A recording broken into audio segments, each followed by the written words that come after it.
When you think of Michael Jackson, what do you think about? Do you think about the music? Do you think about his dancing? Or do you think about his legacy? Or do you think about the allegations, the trials, and the media headline? Michael Jackson was a big player in the music industry, and he was very powerful that I didn't even realize how powerful he was. Even I thought he was a pedophile because I was brainwashed from the media. I was listening to the headlines. I was reading everything that they were feeding me. Now, in modern day, I realize there's much more evidence to it, and safe to say that everybody believes he was set up, he was not a pedophile, everything was against him. When I was looking into this, I realized how fucked up the system is against Michael Jackson. However, it's not what happened to Michael Jackson, it's why it happened to Michael Jackson. Why was there a big target in Michael Jackson? How can the biggest artist of all time become hated? So that is what I wanted to look into. I saw some videos on Instagram that kind of stirred my interest, so I wanted to go deeper into that. Before we go forward, I do want to thank everybody who saw my last video. Thank you so much. Every single one of you, thank you. I read all your comments, the positives, the criticism, the negativity. I do want to make this small comment is that I'm not anti-Semitic. I don't support or condone the message of Kanye West. I just want to let you know I'm here to spread love. I'm not here to spread hate. So if you don't like it, if you don't agree with Kanye West, then don't listen to his music and don't buy his merch. Simple as that. You as the consumer has that power, so use that power. One video that I saw is this one right here. Michael Jackson's maid says she was paid $20,000 to lie about seeing him showering with a kid in Neverland. Later, she admitted in court that this never even happened.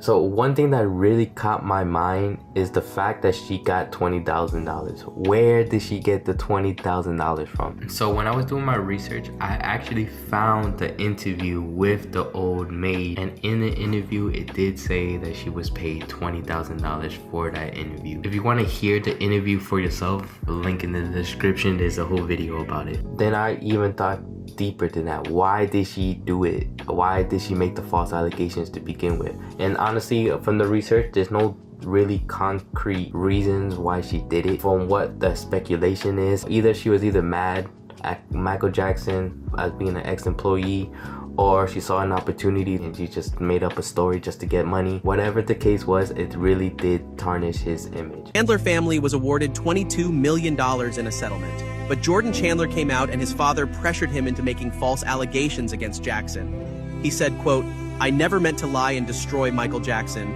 but my father made me tell lies." See, look, another fabricated lie. Why did this person in particular attack Michael Jackson? Well, it's easy to say, yes, he did it for the money, but it has to be more than that.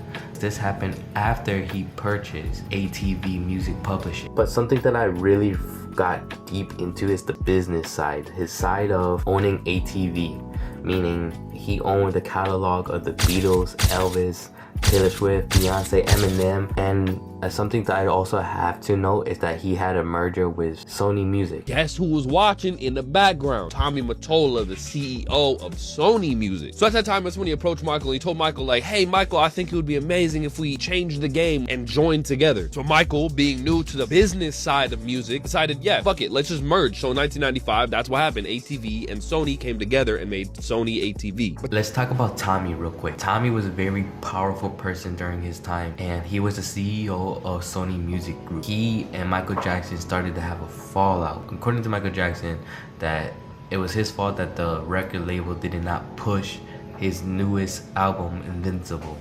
And because of that, he started having a smear campaign against Tommy, saying all these things like he is the devil, he does devilish things. He was gaining traction. There was protests everywhere, New York, London, which he attended, which people started going against Sony. I think Michael Jackson was shining light on another situation that nobody was talking about, that nobody is aware about. He had a conference saying how the record labels mistreated black artists in particular, and how it's just a greedy business.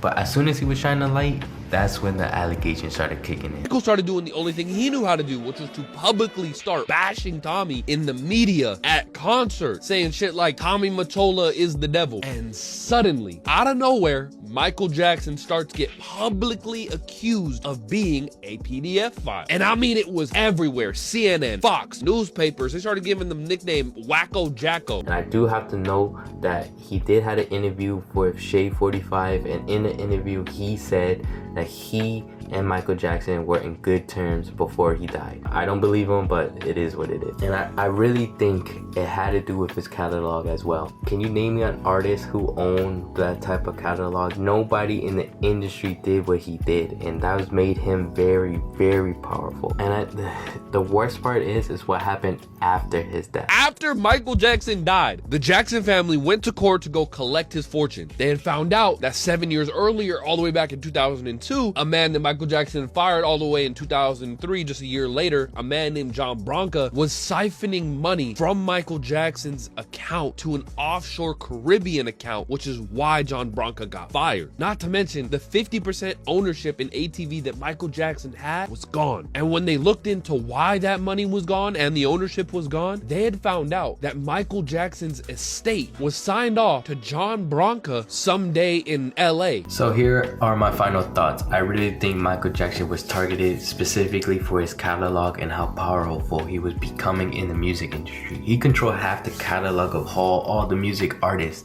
Nobody has ever done that, and I guarantee you nobody in the future will ever do that. But I really think he was targeted and killed because he owned half of the music industry. Who knows what would happen if he actually attended the This Is It tour? Who knows? Anyways, tell me what you think. Tell me what you think why Michael Jackson was actually targeted. Give me your opinions. I like to hear what you guys think, and if I missed something out, watch the last video over here. I hope you guys have a great day. I hope you enjoyed this.